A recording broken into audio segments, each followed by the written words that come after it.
But we don't live in Shoodland.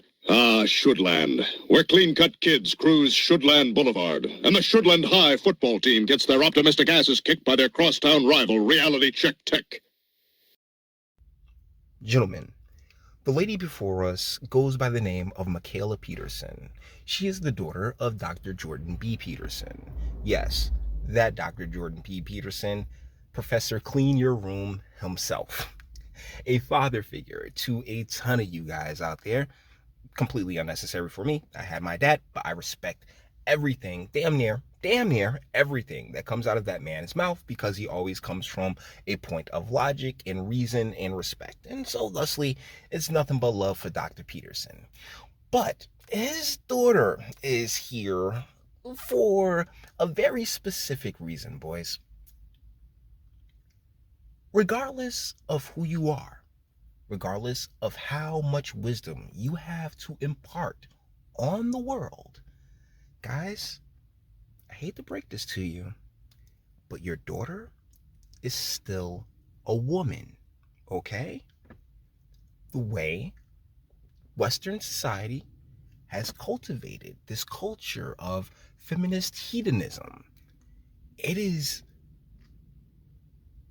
it's impossible to expect damn near any woman to be able to override her natural instincts and just, approach life with eyes bigger than her stomach.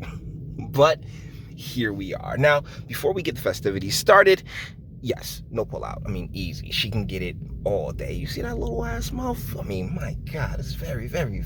I like a woman, a grown woman with small features. It's just a thing for me. So yeah, Mikhaila, you can get it all day. But as tends to be tradition on this channel, I haven't pressed play yet. Now, this is coming from another well-regarded name in the quote-unquote manosphere, Rollo Tomasi's page.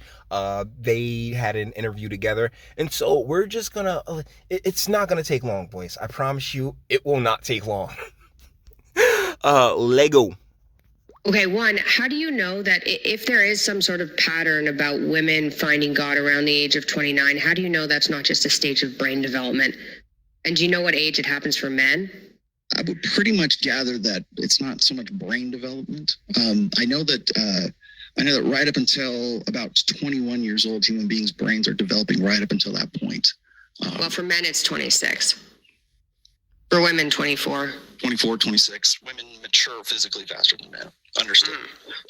But they completely stop maturing once they realize that, hey, those lips and those very pretty eyes can get whatever the hell they want out of 95% of dudes. So, the main crux of what they're discussing right now is the finding of God. Me personally, like 26, like, no. Me and Jesus been rolling hard for the entire 40, like from...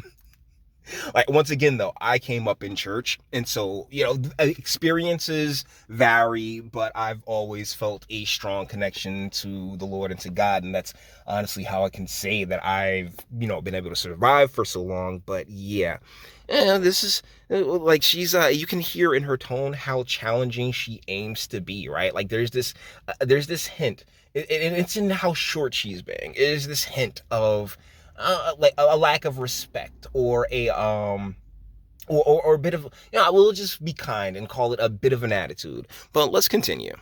So, I mean, at that point, whatever I'm not saying that maybe you don't have. I'm not. Maybe brain development is wrong, but I'm not doubting the sincerity. Once again, I'm just saying. What I'm saying is that it comes at a convenient time. When we look at, if you go and you look at marriage statistics right now, the average age of first marriage for certainly women in the United States is 28.7, and for men it's like 29.8, like almost 30 years old, and it's older than that in the UK even. So I also point this out, but nobody wants to talk about this because it's not just like sensational. But I point out the fact that at that stage, it also coincides with exactly what I talk about in the epiphany phase. Now I got to settle down. Now I don't have the options that I used to have back when I was 23 years old. I can't compete in the sexual marketplace with my 33-year-old self cannot compete with my 23-year-old self in the sexual marketplace when it comes to.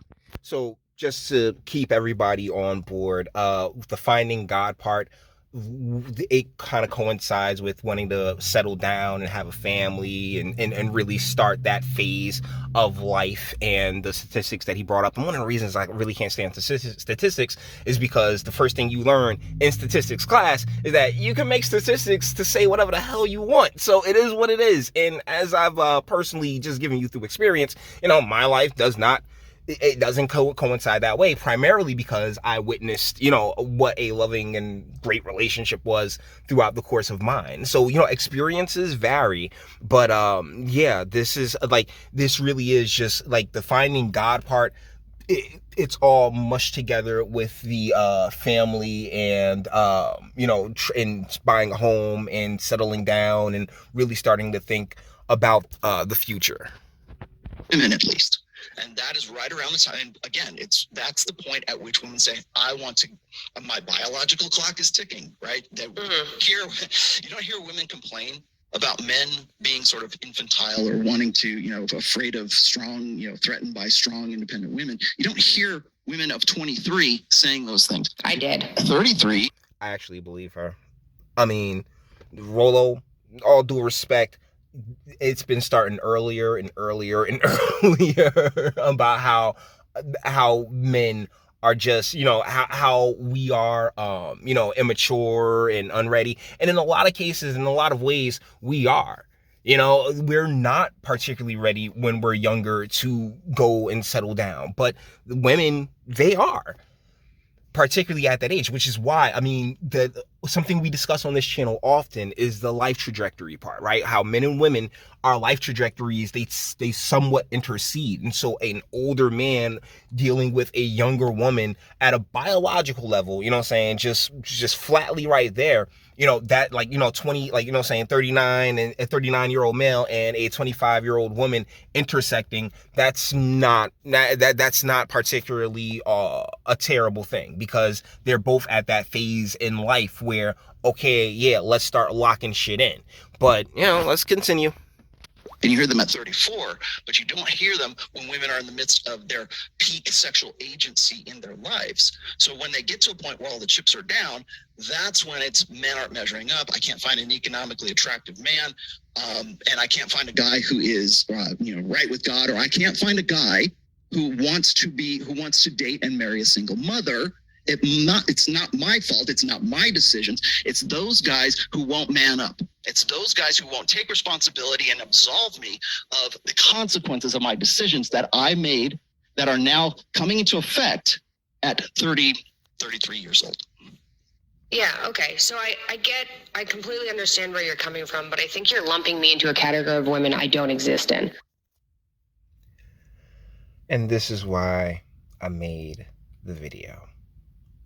Okay? Because what we're about to witness is, now I'm not 100% sure. I know she has a child. I don't recall if her and the child's father were married or not. I know that they split up. So thusly, she is a single mother. And one thing that I've been paying attention to while I've been out in the dating world for the past few months is how hard single mothers swear they are not single mothers. Nope. I'm not a single mother. I'm telling you, she told me straight up and down. I'm on a date with a chick and she's like, yeah, I'm not a single mother. I'm like, well, then what am I doing here? Like, what are you talking about? But no, they nutty as hell, fam.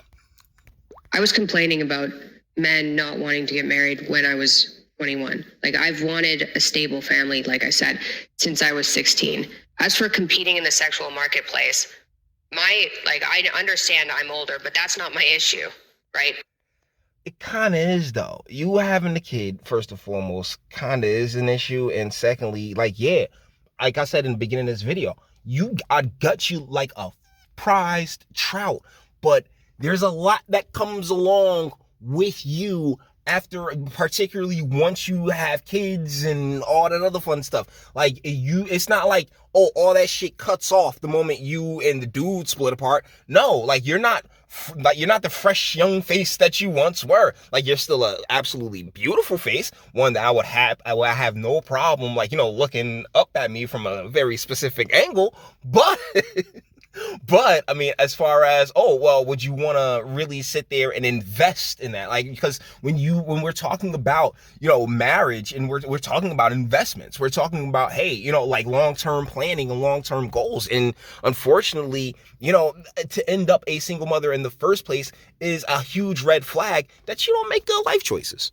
I'm not going to have a problem there. Do you understand that as a single mother, your, let's just say, competitiveness, maybe I hate to commodify everything for you here, but your value as a woman is less than somebody who does not have kids.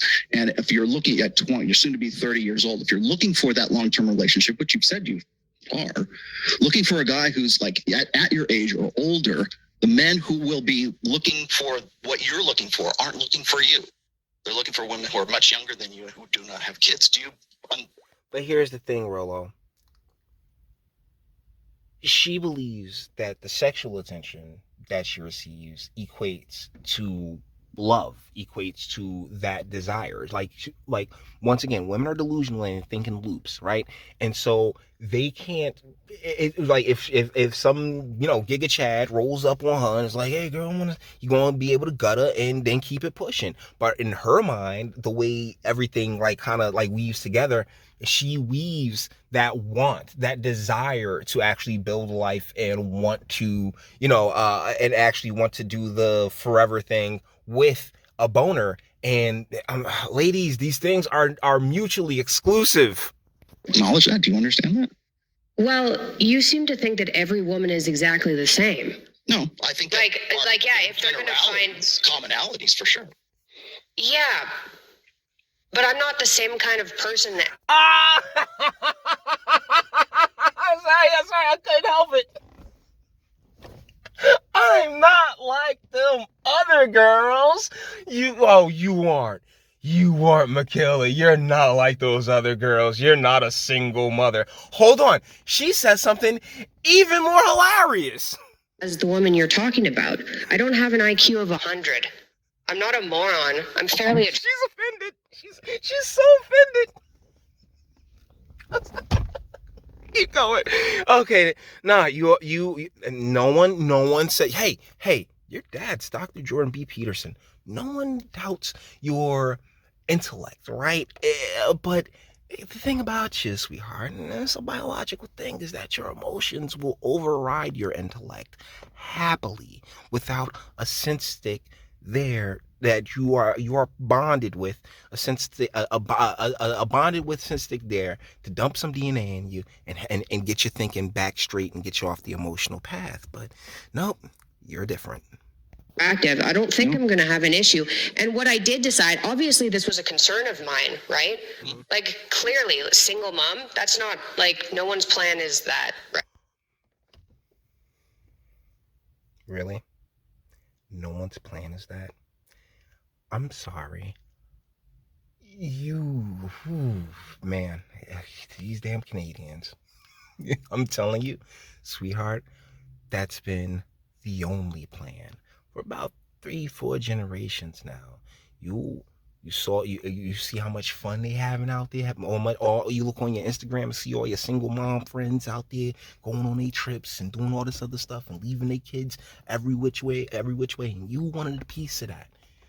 But they were at least upfront and honest about it. You know what I'm saying? There's a level of honesty to their chicanery, but it's still tragic for the kids. The same way it's tragic for yours. I mean, ladies, I don't mean to sound like that guy, because guess what? I mean, at the end of the day, the more y'all spread legs and letting just dudes clap cheeks, that's great for me. You know what I'm saying? But at the same time, it's like, well, that doesn't particularly, like the culture that we have here in the United States, sweetie, no, y'all like y'all get to lie to yourselves. You get to not take any accountability for your actions, and that's exactly what you're trying to do here. And I like, honestly, I think this video's gone on long enough. But real talk, if Dr. Peterson can't raise a chick who can be honest with herself, then what fucking chance do any man have? Huh? So guys, with that being said, we're gonna bring this one to an end. All the internet stuff. If you like it, toss it a like. Dislike, go ahead, do that too. Nobody's scared of you. Sub if you enjoy my fantastic voice. You wanna get videos like this every single day? Share, because sharing is caring. And YouTube and Bitchute and like are the biggest fans of your boy over here for very obvious reasons. Bang the bell for notifications. Get something from Teespring. Check me out on Odyssey as well. Links in the description. Actually go in the description box and do damage and speak. Let me know what you guys think in the comments. I mean, once again, like, this is no disrespect to Dr. Peterson. I like to think, even in the times where I disagree, you know, like, yo, it's always from a position of respect, like, definitely. But just to any other guy out there, like, fellas, like, I mean, I know you think your daughter's special. First and foremost, guys, your daughter's not dudes, all right? They're not boys. You can, like, y'all be trying to raise them like dudes, particularly the ones that be, oh, yeah, I'm gonna have my daughter playing all these sports and all this other fun shit, and she gonna go to WNBA, and it's like, all right, well, I mean, when you find yourself no grandkids, you did it to yourself. But either ways, guys, you may disagree with me. Your daughter may be special, or, like, you know, okay, by all means, yeah, sure, to you, but, but guys, like I say, you know, they're all pink on the inside. But you may disagree. That's what my comment section's for. Till the next one. Your booze mean nothing. I've seen what makes you cheer. Every breath I take without your permission raises my self-esteem.